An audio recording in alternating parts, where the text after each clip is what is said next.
Welcome to doctor மைட்லிஸ் music therapy channel. இன்றைய பதிவிலையும் மென்டல் அஜைலிட்டி மோட்டிவேஷன்ஸ் என்ற தலைப்பில் சில செய்திகளை நம்ம பகிர்ந்துக்கலாம். மோட்டிவேஷன் சொன்னால் நம்ம தெரிஞ்சுக்கிட்டோம் நம்மளோட ஊக்கம், அதாவது உண்மையான ஒரு விருப்பத்தோட ஒரு வேலையை எங்கனம் செய்ய இயலும் அப்படின்னு பார்க்குறோம். அந்த அடிப்படையில் எங்கனம் செய்ய இயலும் அப்படின்னும்போது அவ்வாறு செய்யும் பொழுது நம்மளோட மூளை எந்த அளவுக்கு சுறுசுறுப்பாகவும் வேகமாகவும் அந்த விஷயங்களில் தன்னை ஈடுபடுத்திக்கணும் அப்படின்றது ரெண்டும் லிங்க் பண்ணி பார்த்துட்ருக்குறோம். அதாவது சில வேலைகளை செய்கிறோம், எந்த வேலையை செய்தாலும் சொன்னோம் என்ன விருப்பத்தோடு செய்யணும் அப்படின்னு, ஏனோ இதுக்கெல்லாம் அப்படின்னு ஒரு லெத்தார்ஜிக் மைண்ட் செட்டோட ஒரு வேலையை செய்யறதுக்கும் வேலையை சுறுசுறுப்பாக செய்கிறா போல காட்டிக்கிறதுக்கும் there is ocean of difference. ஆனால் ரெண்டுத்துக்குமே என்ன கிடைக்காது, மார்க் கிடைக்காது, மதிப்பெண்கள் ஒரு என்ன சாட்டிஸ்ஃபேக்ஷனாக கூட இருக்காது, கிடைக்கிற மதிப்பெண்கள் திருப்தி தருவதாக இருக்காது. ஆனால் அதுக்கு பதிலாக முழு மனதுடன் செய்ய வேண்டும். இந்த விஷயங்களை தெரிஞ்சுக்கணும் அப்படின்னா தெரிஞ்சின பிறகு அது என்ன செய்யணும், முழு அளவில் கவனத்தை செலுத்தி செய்யணும். செய்துட்டோம் நம்ம போயிட்டு வந்தோம் இங்கெல்லாம் அப்படின்னு மாத்திரம் சொன்னால் போகாது. போயிட்டு வந்ததில் என்ன, what is the benefits we have reaped, what are all the gains அப்படின்றத பார்த்தோம்னா அந்த கெயின் எவ்வளோ தூரம் இருக்குது, ஒரே ட்ரிப்பில் எல்லாத்தையும் முடிச்சுன்னு வந்துட்டோம் அப்படின்னா இட் இஸ் ரியலி கெயின். இன்னொரு செகண்ட் ட்ரிப்பு அங்கே இருக்கல, தேவையில்லை. ஆனால் இது போல் இந்த பெர்ஸ்பெக்டிவில் நம்ம பார்க்கும்பொழுது ஒரு நேரமும் மூளை எந்த அளவுக்கு நம்மளோட வேலையை செய்யணும்னு, அது என்னது 5 விதமான ஐம்புலன்கள், அதை பார்க்கக்கூடிய ஐம்பொறிகள், அதற்கு ஏற்புடைய ஒரு மனம் அப்படின்னு சொன்னால் இந்த 20-25 விஷயங்களும் நம்மளை ஒரு நேரத்துலையும் பார்க்கணும். அதாவது சில நேரத்தில் என்ன உணவு எடுக்கிறோமோ அது போல் குணாதிசயங்கள் இருக்கும். என்ன உணவு இருக்கு, எப்படி ஒய் இட் இஸ்ன்னு கேட்டால் இதில் ஒரே ஒரு கான்செப்ட் தான். சில சமயத்தில் ஏதோ ஒரு இடத்துக்கு போகிறோம், வெளியில் போகிறோம், சாப்பிட்டுக்கிறோம், உணவு எடுக்கிறோம், அந்த உணவு நம்மளுக்கு செரிமானம் சரியாக ஆகலை, இல்லைன்னா ஓவர்லோடு இருக்குது, இல்லைன்னா செரிமானம் ஆகிறதுக்கு நேரம் எடுக்கிறது, இல்லைன்னா அது ஒரு ஹெவி ஃபுட்டு. எந்த பெர்ஸ்பெக்டிவில் அது நம்ம சாப்பிட்ட உணவு இருந்தாலும் அந்த உணவு சாப்பிட்டது செரிமானம் ஆச்சு இல்லை அதனோட செரிமானம் ஆகிறதுக்கே இல்லை நிறைய நேரம் பிடிக்கிறது அப்படின்னா அதற்கேற்ப நம்மளுடைய குணாதிசயங்கள் இருக்கும். ஏன்னா ரொம்ப நேரம் செரிமானம் எடுக்கிறதுக்கு இருக்குன்னா நம்ம ஸ்லக்கிஷாக இருப்போம். அந்த செரிமானம் விரைவில் நடந்துட்டு ஆனால் இட் டெவலப் சம்திங் என்ன டிஸ்டர்பன்சஸ் இன் தி இன்டெஸ்டைன் அப்படின்னா அதற்கு தகுந்த மாதிரி நம்மளோட என்ன சுறுசுறுப்பு, அதாவது கவனிக்கிற திறன், அதெல்லாம் வித்தியாசப்படும். சில சமயம் ரொம்ப ஸ்லக்கிஷாக இருக்கும், சில சமயத்தில் மாறுபட்டு இருக்கும். அந்த மாறுபட்டு இருக்கும்பொழுது ஒய் இட் இஸ்னால் நம்மளுக்கு கண்டுபிடிச்சிக்க தெரியாது. ஸ்லக்கிஷாக இருக்குது ஏன் தெரியாது, ரொம்ப ஒரு மாதிரி வேகாக இருக்குது அப்பவும் தெரியாது. சில சமயத்தில் we want to ease our self immediately, but there is the provision is not immediately available. We should wait for few more minutes or 15-20 minutes கழிச்சு தான் we can ease our self அப்படின்னா அதெல்லாம் ரொம்ப ட்ரபிள்ஸாக இருக்கும். அந்த மாதிரி டிஸ்கம்ஃபர்ட்ஸ் இருக்கிற நேரத்தில் ஏதோ ஒரு முக்கியமான பாடங்களை படிக்கணும் அப்படின்னா ஒரு நாளும் அது என்ன நடைபெறாது, ஏற்புடையதன்று. It is not at all possible. ஏன்னா இயற்கையின் உபாதைகள் இருக்குது. அது இயற்கையின் என்ன, there is a nature's call சொல்கிறோம் இல்லை, அதுபோல் இயற்கைக்காக சிலதெல்லாம் நம்ம செய்துக்கணும் அப்படின்னு சொன்னால் அதை செய்து முடித்த பிறகு தான் அடுத்த விஷயங்களில் கவனம் செலுத்த முடியும். அப்போ என்னாச்சு, வயிறு சரியில்லைன்னா உன்னுடைய கவனிக்கிற திறன், கூர்ந்து பார்த்து பதில் அளிக்கக்கூடிய திறன் நிச்சயமாக குறையும். இது எல்லாருக்கும் தெரிஞ்ச விஷயம்தான். இதில் என்ன இருக்குது, what is the psychology behind it அப்படின்னா ஒரு தடவையும் ஒரு முறையும் நம்ம நல்லபடியாக படிக்கணும் எழுதணும் அப்படின்ற நேரத்தில் தான் நம்மளுக்கு இது போல் இன்கன்வீனியன்ட் வருது, டிஸ்கம்ஃபர்ட் வருதுன்னா தெர் இஸ் என்ன ஒரு psychological attachment related to that. இல்லை போனால் நம்மளுக்கு அப்படிலாம் ஒன்றும் இல்லை, சும்மா நம்மளுக்கு இப்போ கொஞ்ச நேரம் கழிச்சு இப்போ படிக்க போகிறோம், தன்னோட மகளையோ மகனையோ கூப்பிட்டேன், அந்த தாய் என்ன சொல்லுவாங்க, புக்ஸ் எல்லாம் எடுத்து ட்ராயிங் டேபிள் மேலே வை, ரைட்டிங் டெஸ்க் மேலே எல்லாத்தையும் எடுத்து வச்சுடு, நான் ஒரு ஃபியூ மினிட்ஸில் நான் வரேன், I am about to complete my கிச்சனோட ஒர்க்கெல்லாம் முடிஞ்சிருச்சு, இதை வந்துக்கிட்டே இருக்கேன் அப்படின்னு சொன்னால் அப்போ தான் இந்த குழந்தை பையனோ பொண்ணு என்ன செய்யணும், I want to ease my self, எனக்கு ரெஸ்ட் ரூம் போகணும், வாஷ்ரூம் போகணும் அப்படின்னு சொல்லி கிளம்புதுன்னு வைங்க. எப்படி இருந்தாலும் அது ஒன்றும் பெரிய விஷயம் இல்லையே. வாஷ்ரூம் போனால் இப்போ வாஷ்ரூம்லேயே இருப்பாங்களாண்ணா, அட் த மோஸ்ட் 5 மினிட்ஸ், ரொம்ப லேட்டுன்னா 10 மினிட்ஸ்க்குள்ளே the child can come out and அதுக்கப்புறம் அவங்க பிடிச்சி உட்காந்து வச்சு பாடங்களை படிக்கணும்னு சொல்லி. ஆனால் இதெல்லாம் கேஷுவலாக நிறைய வீட்டில் நடக்கக்கூடிய செயல்பாடுகள் தான்.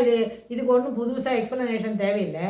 ஆனால் என்ன ஆகும்னா இதுபோல் நம்ம அவங்கள முயற்சி செய்து உட்காந்து ஃபோக்கஸ் பண்ணி மனதை ஒருமுகப்படுத்தி படிக்கிறதுக்கோ எழுதுறதுக்கோ சொல்லிக் கொடுக்குறோம்னு சொன்னால் this comes in to habit. இதுபோல் உட்காந்து படிக்க வைக்கிறதுக்கு அது பயனுள்ளதாக அமையும். அதுவே பழக்கமாக அமையும். ஏன்னா இது வரைக்கும் அவங்க படித்து பார்த்து எழுதி பார்த்து அதுக்காக உட்காந்து அவங்க தன்னை பழக்கப்படுத்திக்கவே இல்லையா. பழகுவது எல்லாவற்றுக்கும் நித்தம் நடையும் நடைபழக்கம். சென்ற பதிவில் சொன்னோம், பழகிக்கொள்வதல் அத்தியாவசியம். ஏன்னா புதுசாக ஒரு உட்டன்சில்ஸ் வெசல்ஸ் வாங்குகிறோம். அந்த வெசல் வாங்கினா அது பழகிறதுக்கு இருக்கா, அது பாலை காய்ச்சலாமா, அதில் முதல்ல எடுத்தோடனே சாம்பார் செய்யலாமா, இல்லாட்ட வெறும் சாதாரண தண்ணியை சுட பண்ணி பார்க்கலாமா அப்படின்னு நம்ம பார்க்கணும்னு சொன்னால் எதுக்கு அந்த வெசலை பழகிறத பார்க்கணும். அது என்ன வேலை செய்யும் சிறப்பான்னு சொன்னால், நம்ம வாங்கினது பாலை சூடாக்கி சாப்பிட்றதுக்கு தான் வாங்கினோம். இருந்தாலும் we are preparing something other than this அப்படின்னா அதை காட்டிலும் வேறு எதுவும் சிறப்பான வேலைகளை செய்கிறோம்னா காய்கறியை நிறைய போட்டு வேகதாக பார்க்கலாம், பால் காய்ச்சி பார்க்கலாம், வெறும் தண்ணி சூடாக்குறது அப்படின்னு சொன்னால் ஒரு முறை எதற்காக வாங்கினோமோ அது இல்லாமல் வேறு ஒரு முறையில் அதை இன்னொரு வேலையை அதை செய்ய வச்சோமான that means what it exactly denotes we are அந்த பாத்திரத்தை நல்லபடியாக பழக்கிறோம். அதுபோல் நம்ம மனம் என்ன செய்யுது, உட்காந்து ஒருமுகப்பட்டு படிக்கிறதுக்கே அது பழகலை. இப்போ தான் அந்த குழந்தை 3rd ஸ்டாண்டர்டோ 4th ஸ்டாண்டர்டோ படிக்கிறது அப்படின்னா ஒரு முறையும் அதற்கு என்ன இடைஞ்சல் சொன்னாலும் அது எத்தனை எஸ்கேபிசம் ட்ரை பண்ணாலும் எல்லா எஸ்கேபிசம் முடிஞ்சு கடைசியாக வரணும் இல்லையா. அப்படி வரும்பொழுது நிச்சயமாக என்ன செய்ய வேண்டும், உட்கார்ந்து 1/2 மணி நேரம் புஸ்தகங்களை பார்த்து படிக்கணும். இல்லை என்ன தெரியுமா, learn to read properly, learn to read fluently, learn to read write. ரெண்டு எப்படி வரணும், ரீடு ப்ராப்பர்லி ரீட் ஃப்ளூயன்ட்லி சொல்லி கொடுத்தாச்சு. ஆனால் ரைட் ஃப்ளூயன்ட்லி அப்படின்னு சொல்லும்பொழுது ஐ வில் டிக்டேட் வேர்ட்ஸ். அவங்க இப்போ புத்தகத்தில் இருக்கிற இப்போ கொஞ்சம் நேரத்துக்கு முன்னே ஓரலாக என்ன ஃப்ளூயண்ட்டாக வாசித்தாங்களே அந்த வார்த்தைகளையே நம்ம என்ன செய்ய சொல்கிறோம், அதை கூப்பிட்டு படிக்க சொல்கிறோம். படிக்கிறத நம்ம சொல்கிறோம், அந்த படிக்கிறத சொல்லும்பொழுது அந்த பிள்ளைங்க அதை எழுதணும். எழுதுறதுக்கு இத்தனை நேரம் தான், 30 நிமிஷத்தில் 30 வார்த்தை எழுதணும். அப்படின்னா இன்றைக்கி ஒன்றும் பிசகில்லை. இந்த பழக்கங்களை வளர்த்து கொடுத்துக்கிறதுக்கு இதில் ஒன்றும் பிசகு பனிஷ்மெண்ட்டு அதெல்லாம் முட்டி மேலே திடுறது இல்லைன்னா வார்த்தையால் குழந்தைகளை ஹார்ஷாக பேசுறது அதெல்லாம் எதுவுமே இல்லை. இன்றைக்கி 30 நிமிஷம் வேடிக்கை பார்க்காம சொல்கிறத அடுத்தடுத்து எழுதணும். புரியலன்னா கேட்கலாம். எத்தனை வார்த்தைகள் எழுத முடியல அதை முதல்ல பார்த்துக்கணும். எத்தனை வார்த்தைகளை எழுத முடியல, எத்தனை வார்த்தைகள் விட்டு போகிறது. அதுக்கப்புறம் இதை என்ன செய்யணும், அடுத்த தடவை இதுபோல் இன்னொரு 30 வார்த்தை சொல்லும்பொழுது அதே 30 நிமிஷத்தில் எத்தனை வார்த்தைகள் எழுத முடியுது, விட்டு போகிறது எத்தனை அப்படி பார்த்தோம்னா over the 3 or 4 occasions over the week, ஒரு நாளைக்கு ஒரு தடவை செய்தால் போகிறோம். அது என்ன செய்யணும்னா ஒரு வாரம் at the most 5th or 6th டேயில் 30 நிமிஷத்தில் 30 வார்த்தையும் எழுதுறதுக்கு அவங்க நல்லபடியாக பழகிடுவாங்க. அது என்னாச்சு, it helps the child to right fluently. அந்த ரைட் ஃப்ளூயன்ட்லி என்னும்போது அந்த மோட்டிவேஷன் இருக்குது இல்லையா, எழுதுறதுக்கு பழக்கப்படுத்துகிறோம், உந்துதோம், அது கொடுக்குறோம், ப்ராப்பராக கைடு பண்ணுறோம். நீங்கள் சொல்ல மாட்டேங்க நாங்கள் சொல்ல மாட்டேங்கலாம் கிடையாது. நம்ம என்ன சொல்கிறோமோ அதை எடுத்துக்கணும். கொஞ்சம் நேரம் பிடிக்கும் தான், சலுகையாக இருக்கிற இடத்துல கொஞ்சம் நேரம் எக்ஸ்ட்ரா டைம் எடுக்கும் தான், பரவாயில்ல, டசன்ட் டூ எனி ஹார்ம். ஆனால் அது என்ன செய்யணும், ஓவர் த பீரியட் அது அந்த பழக்கம் சிறப்பாக அமையும். சிறப்பாக அமையும் பொழுது அதற்கு மேலும் அந்த பிள்ளைங்களுக்கு என்ன பண்ணணும், அது ஒரு தன்னம்பிக்கையை வளர்க்கும். That gives the confidence to the child to write it properly at the class room also. Write it properly in the class room work இல்லாட்டி ஹோம் ஒர்க் நோட்டு அதிலெல்லாம் அந்த அசைன்மெண்ட்டை நல்லபடியாக அழகாக எழுதுறதுக்கு அந்த பிள்ளைக்கு புரியுமா இருக்கும். ஸோ இது என்ன செய்கிறது, பிள்ளைங்களை அதுபோல் ஒருமுகப்படுத்தி மனதை நிறுத்தி எழுதுறதுக்கு பழக்கப்படுத்துகிறோம். அப்போ பழக்கம் என்ன பண்ணோம், நிச்சயமாக நம்மளுக்கு நல்ல விதமான ஒரு முன்னேற்றத்தை கொடுக்கும். அது எழுதுறதா இருந்தாலும் சில நேரத்தில் எழுதுறதை காட்டிலும் சொல்கிறோம், இது என்னது அது என்னதுன்னு கேட்குறோம். அப்போ தொடர்ந்து அதை செய்யும் பொழுது மனம் அதில் தொடர்ந்து அதுபோல். ஆனால் ஒரு 10 நிமிஷத்தில் இது கிடைக்காது. We should put forth around என்ன பண்ணோம் 40 minutes 45 minutes ஆனால் தான் அந்த பிரெயினுக்கு ரீகலெக்ட் பண்ணிக்கிறது இல்லை. 7 minutesக்கு மேலே அது ஒரு இடத்துல ஃபோக்கஸ் பண்ணி இருக்க முடியாது. அது மூளையோட சிறப்பு அவ்வளோதான். அப்போ என்ன செய்யணும், 7 நிமிஷத்துக்காக பண்ணும்போது ஒரு 4வது தடவை 4th 7 minutes எப்போ வரும், 28 minutesக்கு அப்புறம் தான் இந்த மூடே வரும். அதுக்குள்ளேயே கோவப்பட்டு புத்தகத்தை தூக்கி அடிக்கிறது, இல்லை படிக்க மாட்டேன்னு நினைந்து போகிறது, இதெல்லாம் நமக்கு உனக்கே வராது, நீ எல்லாம் படிக்கவே லாய்க்கு இல்லை அப்படின்னு எவ்வளோ அப்யூஸ் பண்ண முடியுமோ அவ்வளோ தூரம் பண்ணிட்டோன்னு வைங்க. குழந்தையோட அந்த மோட்டிவேஷன் அதை அப்படியே சுக்குநூறாக ஆக்கிறோம்.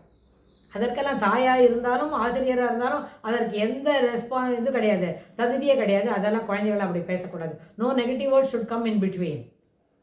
அதெல்லாம் இருக்குது. ஸோ அந்த விஷயத்தில் நம்ம தெரிஞ்சிட்டோம்னு சொன்னால் நிச்சயமாக பிள்ளைங்களோட மோட்டிவேஷனை, அந்த ஊக்கமுடைமை இருக்கே, அந்த ஊக்கத்தோடு சில வேலைகளை செய்யக்கூடிய அந்த விளைவுகள், அதனால் கிடைக்கக்கூடிய விளைவுகள், ஊக்கத்தோட வேலைகளை செய்யக்கூடியதும் அதற்கு கிடைக்கக்கூடிய விளைவுகளும் மேலும் மேலும் சிறப்புப்படுத்த முடியும். ஒரு அட் த மோஸ்ட் ஒரு 4 அல்லது 5 வாரத்தில் பிள்ளைங்களோட அந்த ஊக்கம் இருக்காது, motivation to right proper, motivation to read fluently, அது என்ன பண்ணும், துளி கூட குறையாமல் அதை பார்த்துக்க முடியும். ஆனால் என்ன செய்யணும், அதற்கு நம்மை பழக்கப்படுத்தி கொள்ள வேண்டும்.